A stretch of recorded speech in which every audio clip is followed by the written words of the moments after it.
Welcome to NEK-TV Rocks. My guest today is Anita Ancel. Anita, you're here today as a representative of DUMP, is that right? Yes, that's correct. What is DUMP? Well, DUMP is a group that came together out of concern for the Coventry landfill and the fact that it wants to expand by 51 acres and by 1,076 feet. So that's massive. That's massive. If you think about the Pyramid of Giza, it's Yeah. larger than that. So we're creating supposedly a wonder of the world, but it's trash. Mount Trashmore, Mount as I've heard it called. Yeah. So clearly this is not a good thing, or at least some of us think it's not a good thing. Well, it's not a good thing, and I've spent a lot of time, and as other members of our group have, going through a lot of the documents of the testing that they do up there, and kind of just what has actually happened. And there are problems up there. Right. I would bet that pretty much anybody who lives in Newport knows about the smell. It's horrible. It is horrible, and they get odor complaints all the time, though they don't document them well. And we've gone through what they have documented, and they confirm, you know, and quite frankly, the way the state statutes read, they are in violation of their permit anytime odors leave the landfill site. So you can see that's an ongoing issue. Certainly is. They're in violation practically every day. Yeah. How do regular citizens of Newport make sense of all the information that's out there? I mean, clearly we've seen what happened at City Council. First they were against it, now they're for it. We're seeing a lot of discussion. We're hearing the state promises to take care of us because after all, we poor little citizens can't take care of ourselves. But there's a lot of questions. How do we as residents even begin to make sense of this? Well, it's really, it doesn't take a rocket scientist, it doesn't take even a hydrologist to understand this. You can simply read the reports because they do hire the experts. And the reality is the odors in and of themselves are an indication of air pollutants as defined by the statutes. Right. So there's air pollution, and it can cause things like asthma. People complain of their eyes watering. Right. Those are indications that there's problems in the air. There's also water contamination, and that happens in two ways. One is it just, you know, we get hung up on whether this line or this wonderful state-of-the-art facility with its liner leaks or not. It doesn't matter. What matters is the groundwater being contaminated, and are these pollutants migrating? And they are. And it's established in all the documents that the Agency of Natural Resources has. So in 2010 they did some projections that they published in 2011 about which wells, they have these monitoring wells that they kind of measure the pollutants. They thought that by 2015 there would be 5 and maybe a 6th one that would exceed the enforcement standards. Well, you go forward in 2015 and there were actually 15. So their projections are way off. Right. In 2025, there's supposed to be 17. So the thing is that, what does that mean? Are they out of compliance? Well, actually they are. They don't really write about this, but there are 2 wells that are out of the compliance boundaries. They have an area where if they pollute, they're not out of compliance of their permit. Some of those would be considered early alert monitoring. But there are actually 2 that I know of, and there may be more, but 2 that I know of right now that are out of compliance. There were 2 that were tested for these PFAS compounds. PFAS compounds are highly toxic, and the thing that you need to understand about them is that they are inorganic, and that simply means that they don't break down. You can't break them down. And the other thing is that's that like regular Teflon and in some clothing and dental floss. Right, it's in a lot of different things, and they've been trying to wean those use of that kind of material out. However, they've come up with new ones that are just as bad. Right. So they're inorganic, but they're also soluble, so that they act like salt in water. Once they get in water, you can't see them. They kind of look like they dissolve, but it's still there. You know, if you drink a glass of salt water, you taste the salt. Sure it doesn't really disappear. You just can't see it. And so what happens is 2 things. One, they know that this is migrating down into they know that because they test these wells, and it's there. Where they tested the PFAS, one is actually down from the so-called lined landfill, the Phase 4 lined landfill, and it has migrated 440 feet. Wow. It is 52 feet from the compliance boundary. So do the math. We know that within the next 2 years, probably less than 2 years, that's going to be out of compliance with these very toxic contaminants. On the other side, on the unlined landfill, the old landfill, they measured 116 parts per trillion. That sounds, kind of very technical, but basically what it means is that it's more than almost 6 times beyond what they consider safe. So it's unsafe stuff that is migrating. Right. And that's the area that's closest to the South Bay and the Newport City drinking water well. Great. Right. Very encouraging. Right. So the other thing that people need to worry about in terms of their own drinking water and water that we swim in, that we boat in, Right. That we're We around fish all in. the time, the fish, yes. We eat the fish. Exactly.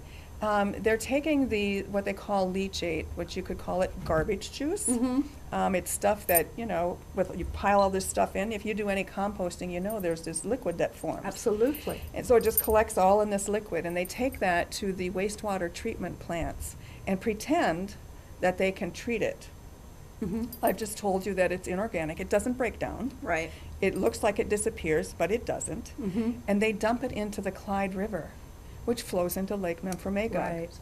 They also take it up to Montpelier, and that goes into the Winooski River, And which Lake flows. Champlain. Yes, exactly. Yay. So you need to worry about your kids Right. being exposed to this water. Right.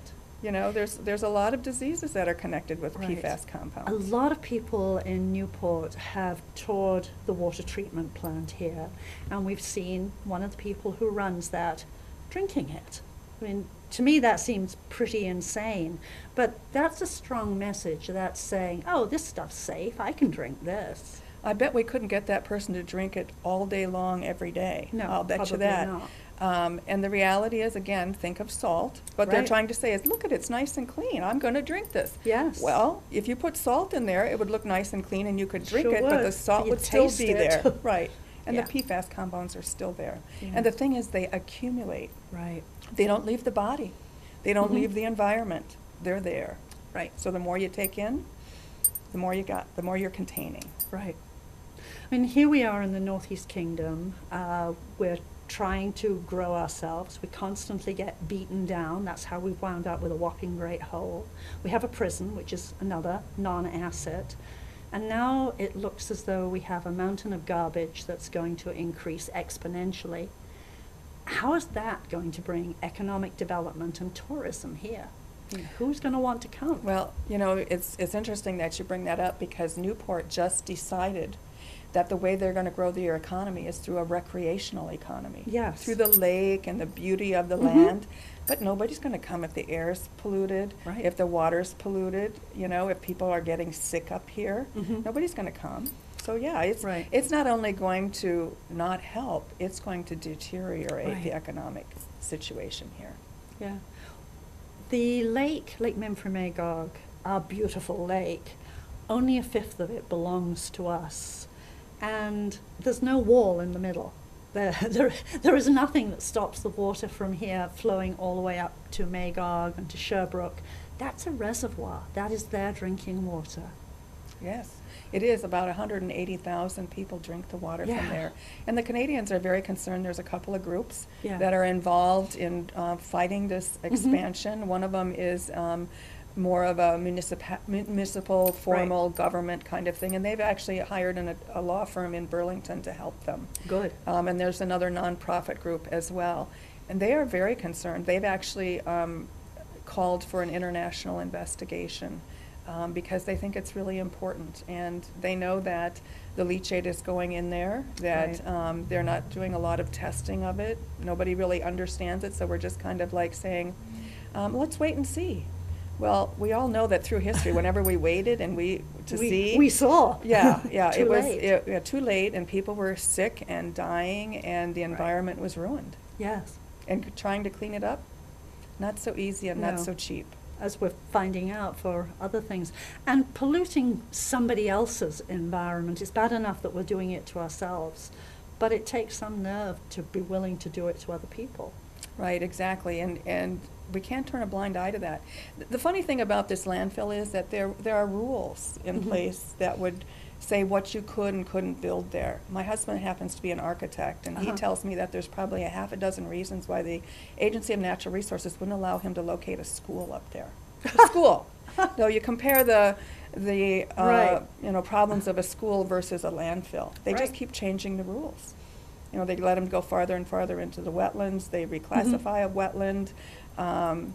They just change the rules to accommodate the landfill. ANR are supposed to be protecting us. They're the body that the state has appointed, people who allegedly have knowledge, who are supposed to be protecting both the environment and all of us who inhabit that environment. They don't seem to be doing a really good job. They aren't doing the job at all. And you know, we are, as taxpayers, we're paying their salaries. Because Right. as average citizens, we can't be expected to understand and to know and to track what is going on up there. We all have lives, we all have jobs. It is their job to do that for us, and they Right. aren't doing it. They have all the information that we have. They have more information than we have. And they know that there's violations, they know they're out of compliance, they know there's air contamination, and they know there's water pollution. And yet they've been going around to the council meetings and select board meetings Right. up here saying that there's no problem. It's just not true. It's just not true. And they presumably know that. They know It would be because- very hard for them Well, not to. they know that because these reports go to them. Mhm. They have a person on their staff who has, I don't know if she's a hydrologist, I suspect she is, but she has the expertise to review all of these reports. Her name is Casey Cathan. Mhm. And there's a lot of letters in that go back and forth, and she points these things out to Casella. And, but you see, the thing is, even though they do know and they acknowledge that they know, they don't do anything about it. And they've admitted that they've taken no formal action. And yet, right now, they seem to be supporting that massive expansion. They are supporting that. And what we did in our pre-filed testimony for Act 250 is we pointed out the fact that in their legal filings against the Moortown Right. landfill, that the same things were going on there. And they were citing that landfill for it, but they're doing nothing with this landfill. When I ask questions of people on the street or in social settings, one of the first responses is always, well, we don't have another landfill, like that justifies it. That's a really tough one to argue, because it's true, we don't have another landfill. Yeah, but it's not like there's not another solution. Right. I mean, and quite frankly, that's the, you know, they try to say that we're the emotional ones. That is the emotional issue here. Mhm. What are we gonna do if we shut the landfill down? Oh, no. Well, you know what? We could have a transfer station like they do all over the state of Vermont Right. and ship it someplace else. Give us enough time to put in waste to energy technology. And to say that, you know, Casella in their own annual report states that that's where the industry is going. Right. The UK is taking their whole company that way. Around the world, this is happening. This Right. is what people are doing. Landfills are previous century. Right. And They're they're not archaic. effective. They're Exactly. archaic, yes. But somehow the Northeast Kingdom is considered so unworthy that we can continue to build a landfill and Yeah, well, pollute us. well, the reality is this whole state has a problem, and they're Yeah. just dumping it here. Yes. It's irresponsible of all the state officials, whether they're elected or Mhm. appointed. It's really, you know, the whole citizenry turning their backs. Everybody should be up in arms that this is not how we want to live. This Right. is not the values that we have here in Vermont. Mhm. Yeah. Of course, there's the old follow the money. Right. And we know the state of Vermont is getting mega money from this because they get paid something like $6 a ton for all of Yeah, the junk that comes here. I think it's like 3.6 million. Yeah. That they get. But there's money going every which way. You Yes. know, this is a hard place to do business, and Mhm. some of these business people get money from Casella as a client. Yes. And so they're in The a very city of Newport is getting money from and the Casella. city of Newport is. So it puts them in a tough position. But the reality is they're getting pennies on the Mhm. dollar with what Casella is making, Right. number one. And they're getting even less than pennies on the dollar when you think about what it's going to take to clean this up, or for people to spend on their health, just to stay healthy and to get healthy and to fight whatever diseases they get. Right. One of the lines I heard was, we don't have to worry about the landfill liners because they'll last about 700 years. Okay, I'd like to see the proof for that, but B, talk about kicking the can forward. Right. What happens then? Right, exactly. Come on. If we care about the generations forward, which a lot of us do, Right. our children, our children's children, and their Exactly. children, it's just not responsible. But I say we don't need to get hung up on whether the liners leak or not, Right. because the pollutants are migrating. So whether Yes. they go straight down or they go out this way, because the Or liner up. acts the liner acts like a bathtub. Yeah. So somehow it's getting out and into the groundwater. So to say how it's happening, Who cares? if they're going to stop it. But you're right, nobody can prove it. They can't prove that it is or it Right. isn't. And it doesn't matter because it's polluting the water. And it's not reassuring. It's supposed to reassure us to say, oh, it's so far into the future, don't you worry your pretty little heads about it. But Well, that's irresponsible. it really is. We're building huge mountains of trash. Yeah. We can no longer call ourselves the Green Mountain State. No. Well, we can certainly The call toxic ourselves a mountain state. Toxic, yeah, exactly. Yeah, it's pretty appalling, to put it mildly. It is appalling. And I guess the question now is, what can all of us do about it? Well, I would say that unfortunately, there is enough evidence for them to make a decision not to allow this permit to go forward and Mhm. to ask for a closure plan of this. Right. Are they going to do that? Well, history says they're not. Right. The pattern of behavior says they're not. So what they respond to is people saying this is not right. Lots of people. It can't just Mhm. be a few people. We have about 150 people in our organization. That's just not enough Right. for people. I was looking up what happened with the Love Canal and thought maybe this Mhm. would give us an Right. idea. Well, there was a reporter that went after this and exposed everything, and then Yes. it went dead. And then a couple other reporters came after it, and they literally went door to door and started asking people Right. about their illnesses. And what happened was there was a lot of women, and brought their children out and everything, and they protested. And that's what got the attention. Mm-hmm. So if we could get everybody to come January 22nd at 5:30 at the Coventry Town Hall. Town Hall Yeah. for this hearing, it would be really, really good. Bring your kids, Right. because they're going to be impacted, and they're more vulnerable to catching things than we are sometimes because Right. of their immune systems. So come out and let them know how you feel. Just doing that alone would make a huge difference. The city of Newport has town meeting day, as do all of the other towns in Vermont. March 7th, I think it is. I know that there are people gathering signatures to put 2 items on the agenda, on the ballot. Right. One of which is about the leachate. Newport made a decision not to take leachate and now has reneged on that and thinks we should be taking it again, and is supporting the expansion of the landfill. Voters hopefully are going to be given the opportunity to express their opinion there. Right.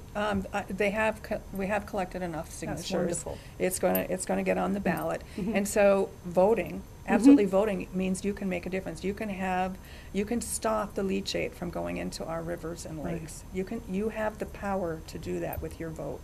So if you're not registered to vote, we encourage you to register to Sure. vote and then to show up and vote. If you have any questions, connect with us at Mhm. DUMP. You can connect on Facebook just by Mhm. typing in DUMP. You can email us at nolakedump.com. We would be glad to answer any questions, get you more information. Gmail.com. Oh, at gmail.com? Oh, Yeah. yes, gmail.com. Yeah. The Gmail. website is nolakedump.com. Yeah, nolakedump.com. Yeah. And there's lots of information there, including our pre-filed testimony. We Mhm. want people to have as much information as they can. Right. We believe in people being informed when they make their Yeah. decisions. Who does the testing of the groundwater? It's a firm called Waite Heindel. And Who pays them? Guess who pays them? Casella. Oh! And, the interesting thing is that they're joined at the hip. When we go to these council and select board Mhm. meetings, Mr. Heindel is there himself, standing right next to John Casella. Mm. And he does these reports, and he keeps saying that there's no problem. Wow. You talk about money. Well, when I look at their firm, I think if they lost the state and Casella as clients, that their company would look very different financially. I'm sure. Yeah.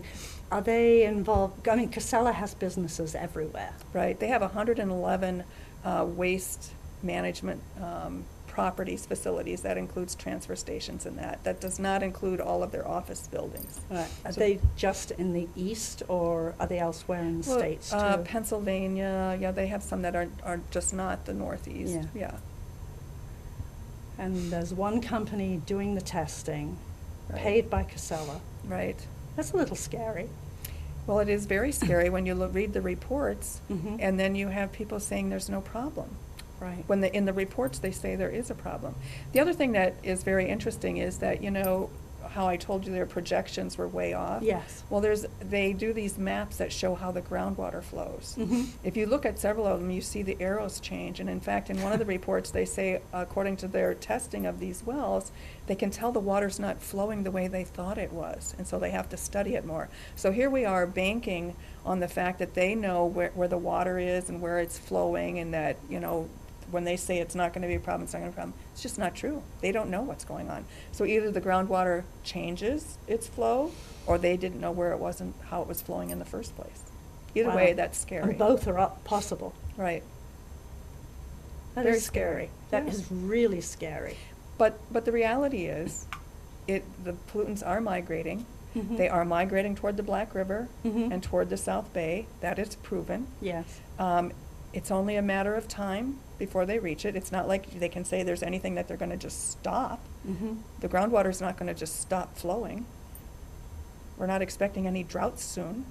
And No. even if we had a drought, it would be temporary. help us. Right. It'll be temporary. That is actually really horrifying, and I hope that people listening to this get motivated and energized to actually do something.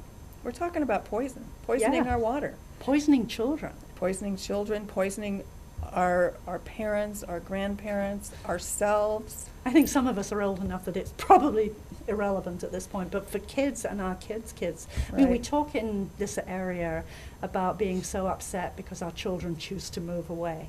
Well, you know, and the They better sad run away. and the sad thing is, there may be the day that we want to encourage that, I know. because it's not healthy here, Right. and that's really sad. That's terrible.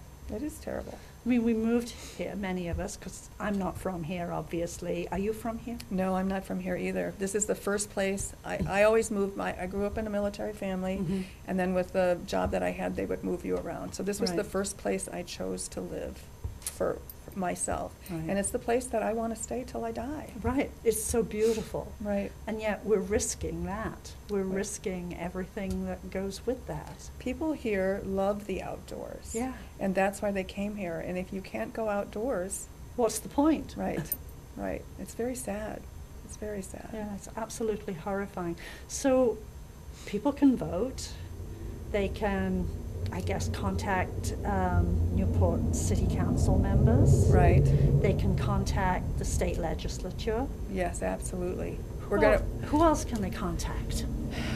Well, you know, those would be the main people. But the Mhm. other thing is that they can get involved with us. Right. If we're going to win this battle, we have an attorney that's helping us with an appeal. We're actually Mhm. appealing the agency's certification. Good. And, but we really can't afford an attorney. We have an Right. attorney for a little bit of the first part. Mhm. And quite frankly, we ourselves aren't capable of carrying that forward. People just don't have the time or the expertise. We're reaching out to as many Right. places as we can. So we need people to help raise funds. We need people to help us educate those around the community, answer questions and that. And we are planning to have a public meeting in February. Great. To help people do this. We don't have a time and a place yet, but we Mhm. are, so stay tuned, because we are planning that. And that will be after the Act 250 hearing. It'll be after the Act 250 hearing, and one of the things that we hope that we're able to do is actually put documents up on a screen. Because what happens is people get subjected to he said, she said. Right. And they don't know who to believe. We don't want them to believe us, we want them to believe the documents. Right. We want to show them the reports where it says these things, so that they know. Right. There's no question. They don't have to kind of guess. Right. And, I mean, we do want to be able to believe our state officials. We want to be able to believe our elected officials. And it's really hard when we have to question that in ourselves and then publicly question it, because we tend to get shouted down when that happens. Well, We've all seen that with the EB5 debacle here. right, yes. There were a lot of people who asked questions and who got beat up for it. Right, and the reality is, the state people knew. Yes. And, you know, people involved in JPEAC knew. There's no way you can't know with that kind of money being shifted Right. around. It's just ridiculous. You don't need any expertise, just common Right. sense for that. And that's kind of what's true here as Exactly. well. It's just really common sense. You can't bury trash in that large of an area, that high, Mhm. and not have problems. Right. You have problems. The water is being contaminated. That's just not even debatable. Right. It is exceeding the standards that the state has set. So we're not even saying that it's the state doesn't have good standards or anything. We're saying that it's exceeding what the standards they have, Mhm. and they're not doing anything. Right. And then you say, what will it take for the state to do something? Well, I don't know. You know, for me, I really think that, you know, there needs to be an investigation. The legislature should be calling for an investigation Mhm. of what's going on. And we need to quit hiding behind this as the only solution, because that's just It's not not. true. It's not. It's not true. And that's an emotional Right. thing. They try to get people scared about, you're gonna have to have your trash piled up at your house. It's just not true. It's just not true. The trash police are going to go through your trash. Right. Yeah, silliness. No.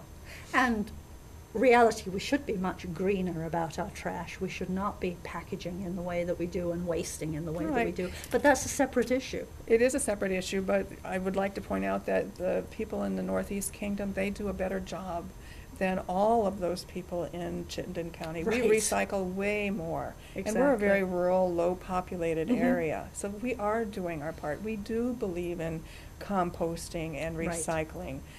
And there's still some trash, and Mhm. I'm sure the people here are willing to take care of it. It's just a matter of not taking care of all of New England. Right. You know, that's a huge difference. And taking toxic stuff from New York, New Jersey, Massachusetts, Connecticut, that they don't want to take to their own dumping areas or landfills or whatever it is that they have in the rest of the state. We're taking that? Right, which is adding to the pollutants. We must have lost our minds. Actually, we didn't. We wanted more money. Well, we didn't, but Right. somebody did. And Somebody- somebody's getting And it. somebody is lining their pockets, but it's Yeah. not going to the citizens of Newport, Right. citizens of Derby, citizens of Barton, No. all people who smell the stuff and who have Right. access and enjoy the lake. Yeah, I hear a lot from people in Irisburg and some of the other small towns, Yes. Lowell, about the juggernauts driving through, carrying smelly loads that Right. are trashing the roads.